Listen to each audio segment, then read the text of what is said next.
Call the meeting, special meeting, of the Goodyear City Council to order, and ask that you join me in the Pledge of Allegiance, or join Councilmember Cavalier in the Pledge of Allegiance and invocation. Please join me in the Pledge of Allegiance to the flag. I pledge allegiance to the flag of the United States of America and to the republic for which it stands, one nation, under God, indivisible, with liberty and justice for all. Please, if you wish, you may join us in prayer.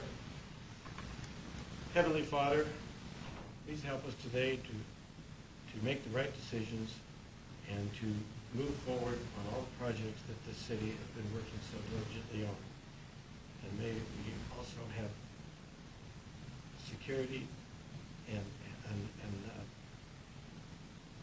take care of our armed forces, all of the people who protect us on a daily basis. We ask this in your name. Amen. Amen.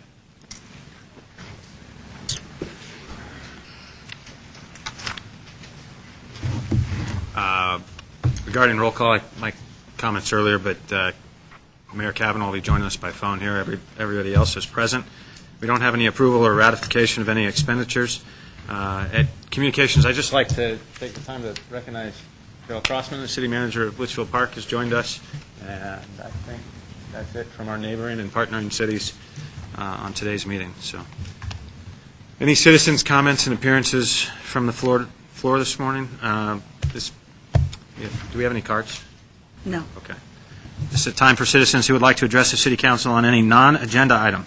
The Council will listen to comments and may take any one of the following: respond to criticism, request that staff investigate and report on the matter, request that the matter be scheduled on a future agenda. Is there anyone in the public that would make any comments? Okay. Seeing none.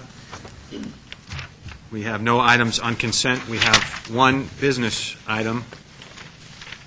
And we have a little bit of business to take care of before Mayor Kavanaugh joins us on the phone, so I'll go ahead and do that.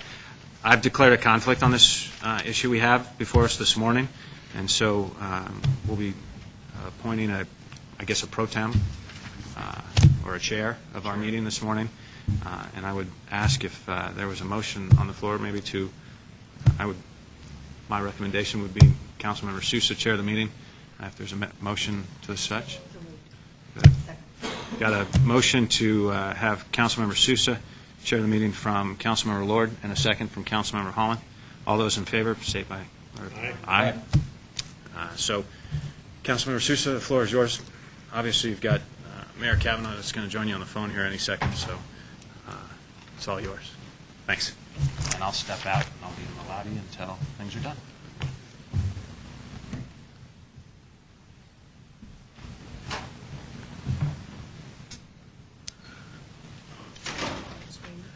Well, we're waiting for the mayor to have his call forwarded to us.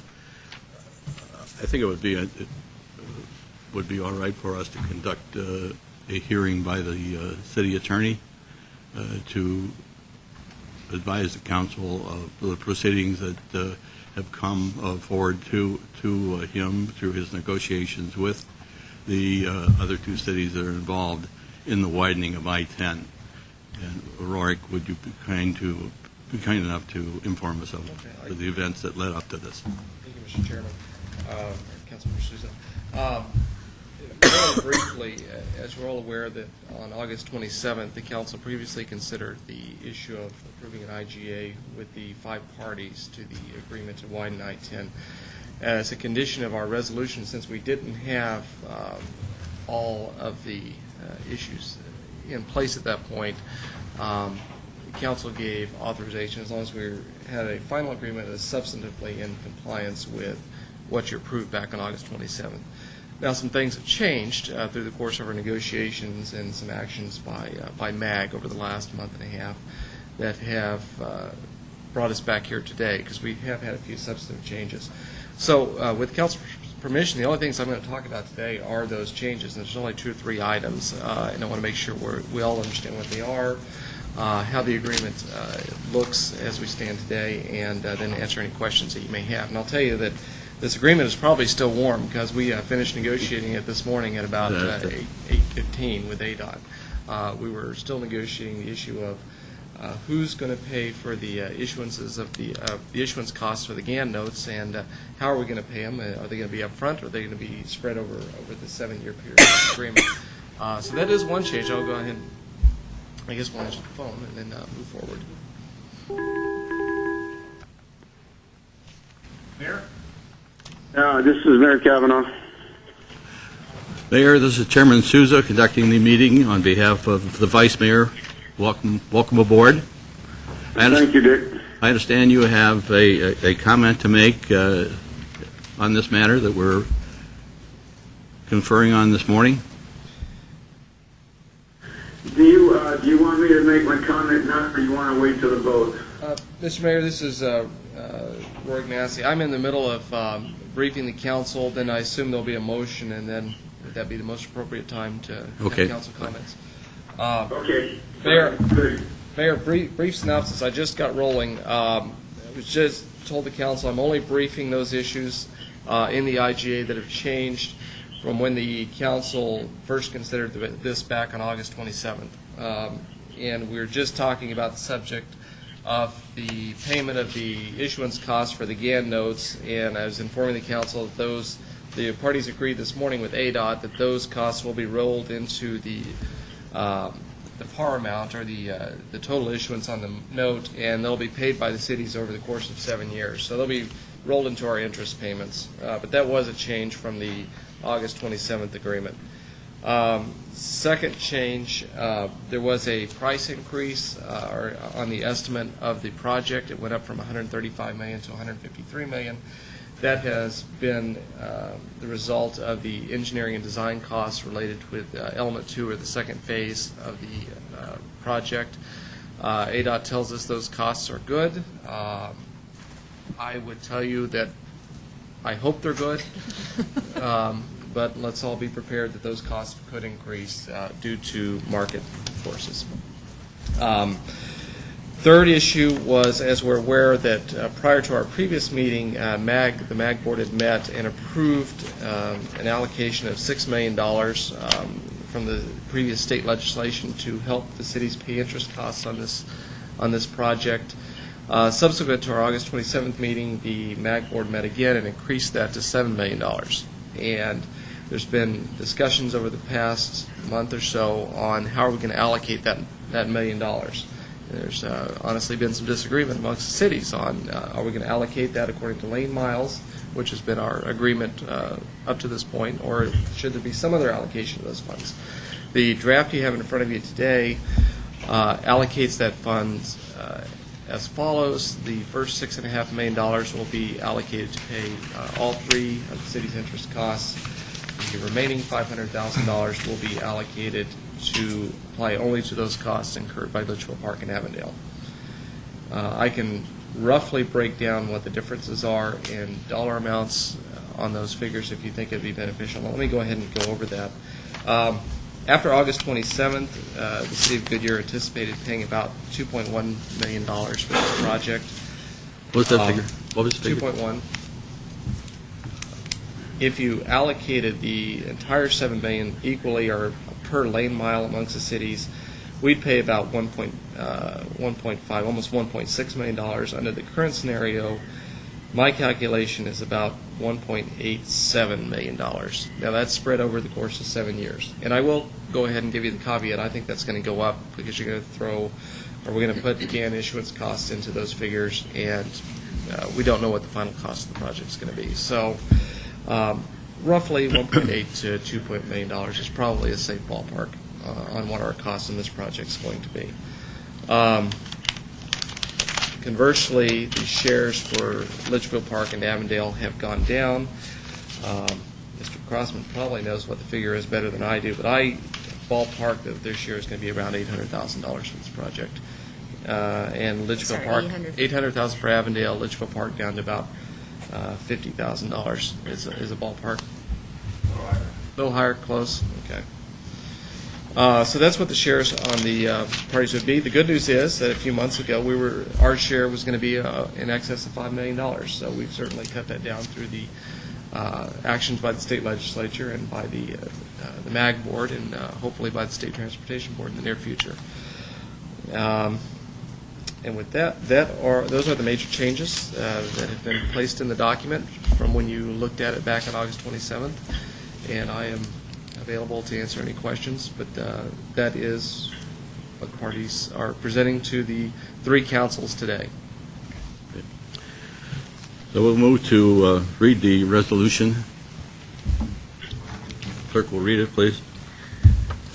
Resolution 07-1182, authorizing the mayor of Goodyear to execute an intergovernmental agreement with the City of Avondale, the City of Litchfield Park, and the Arizona Department of Transportation and the Maricopa Association of Governments for the acceleration of improvements to Interstate 10 from the Loop 101 to Cerebral Avenue. Thank you very much. May I have a motion to So moved. accept this recommendation? Second. Okay, it's been moved and seconded by Councilman Cavalier and Councilman Lord that we accept this recommendation. Any discussions? Mayor? Yes, Councilmember Sousa, I'd like to make a comment on my, before I vote, if I could.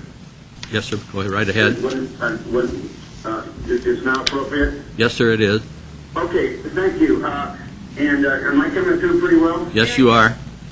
Yeah, okay, great.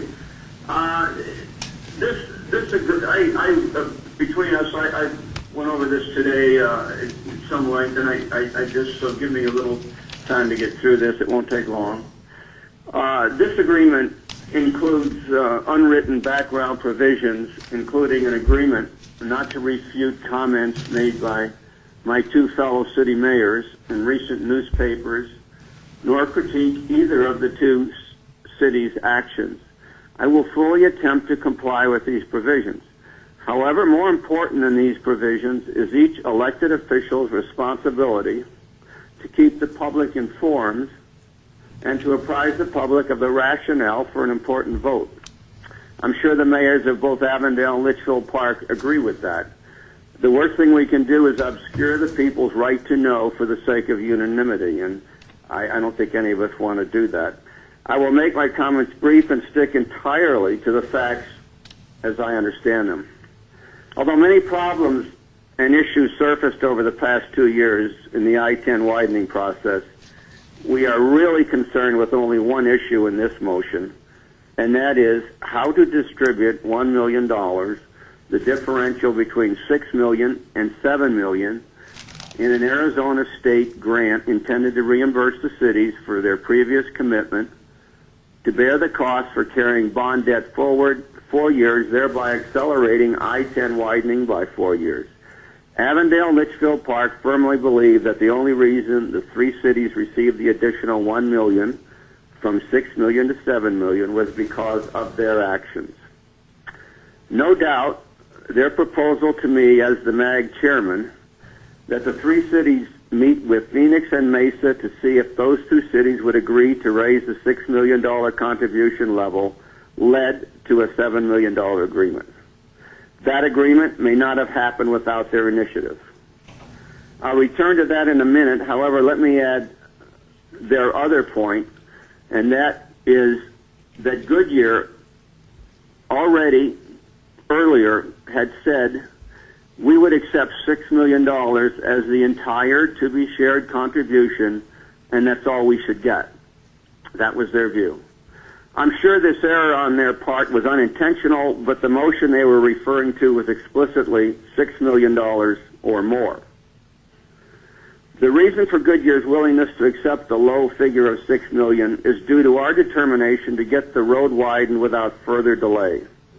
Whether the cities were to receive $6 million, $7 million, or $10 million, none of these numbers compare to the value of a single life we risk by delaying I-10 widening. Do I still have a good signal? You do. You do.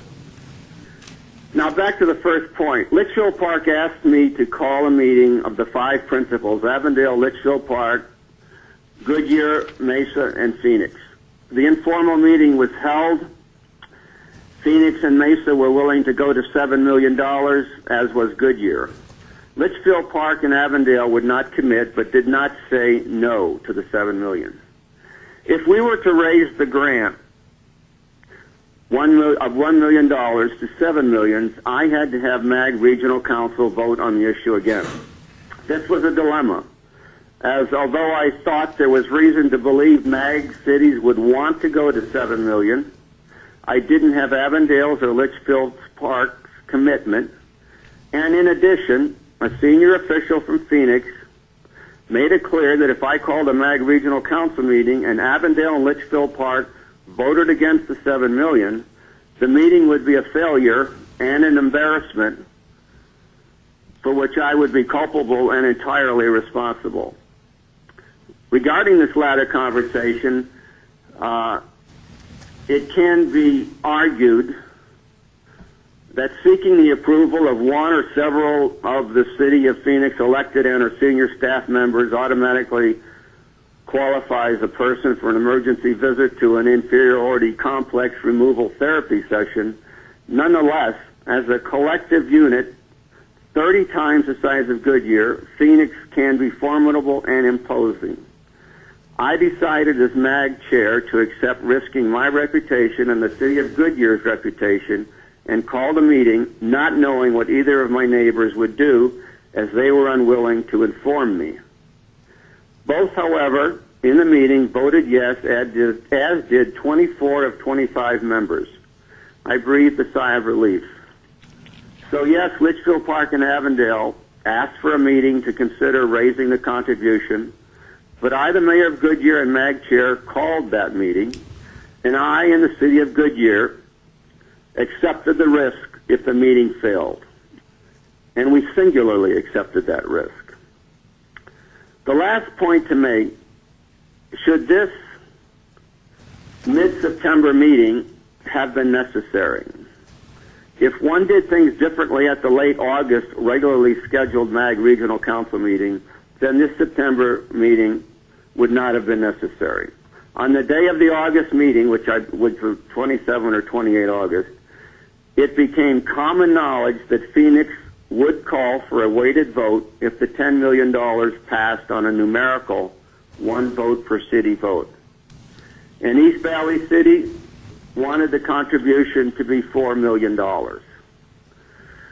Throughout the day, I sought common ground, and in late afternoon asked Litchfield Park and Avondale to consider a $7 million compromise that I would then ask Phoenix and Mesa to consider. Again, this is late August. Litchfield Park and Avondale refused. At the beginning of the formal meeting on that evening, as MAG chair, I asked for the initial motion to be $10 million as a sign of respect to our state legislature.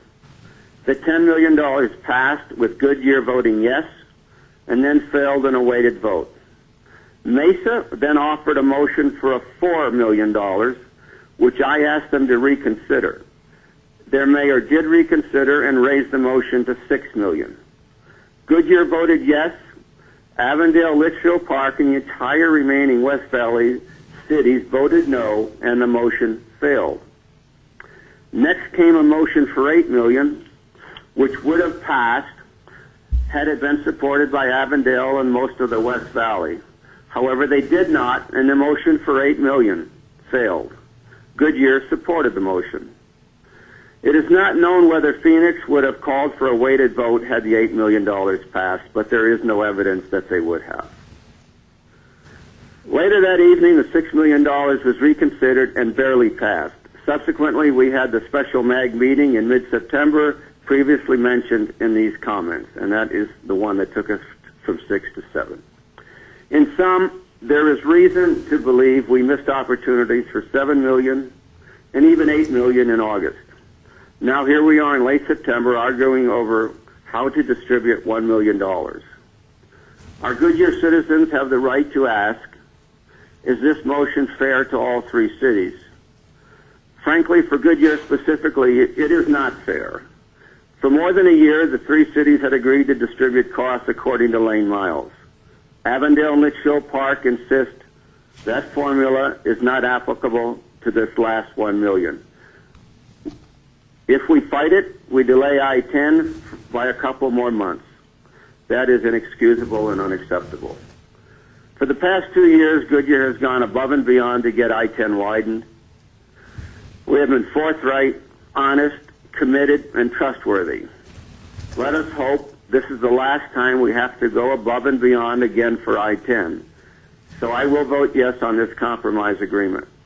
Thank you, Mr. Chair. Thank you, Mr. Mayor. Are there any other comments on this issue? If not, I will ask for a vote on Resolution 07-3560 before this council at the present time concerning the authorization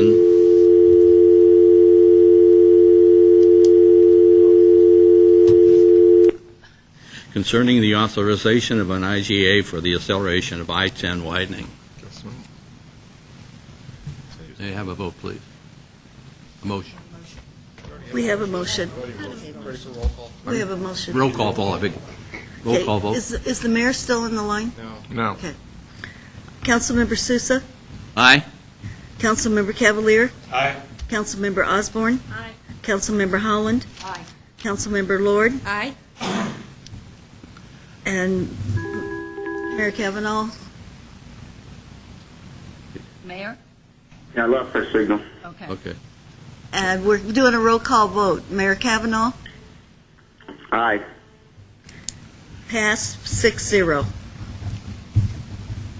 Okay, the motion is passed 6-0. So moved. Get Rob, please.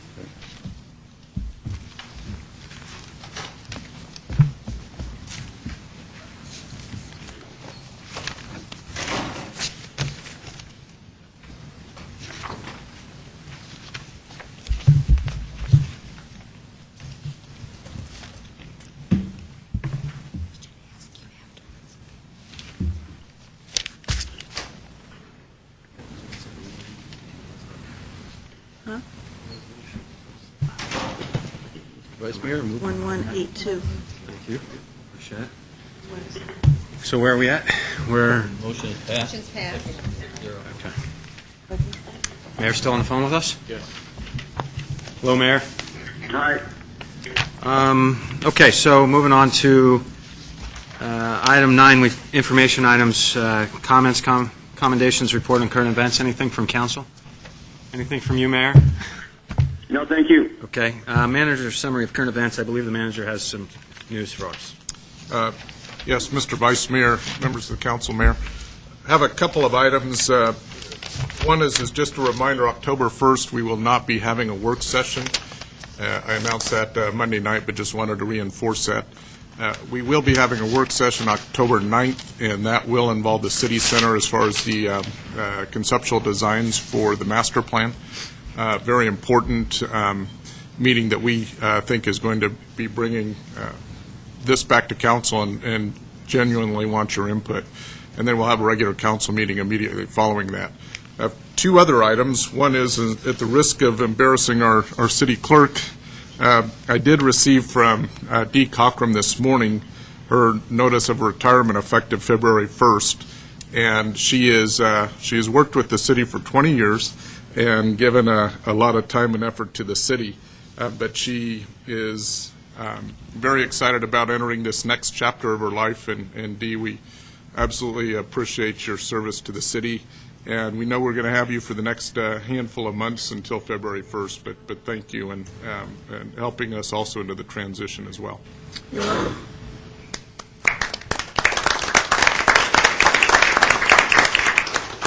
Someday we'll all be there. And then the other thing is, one last thing. Excuse me, some of us are already here. That's correct.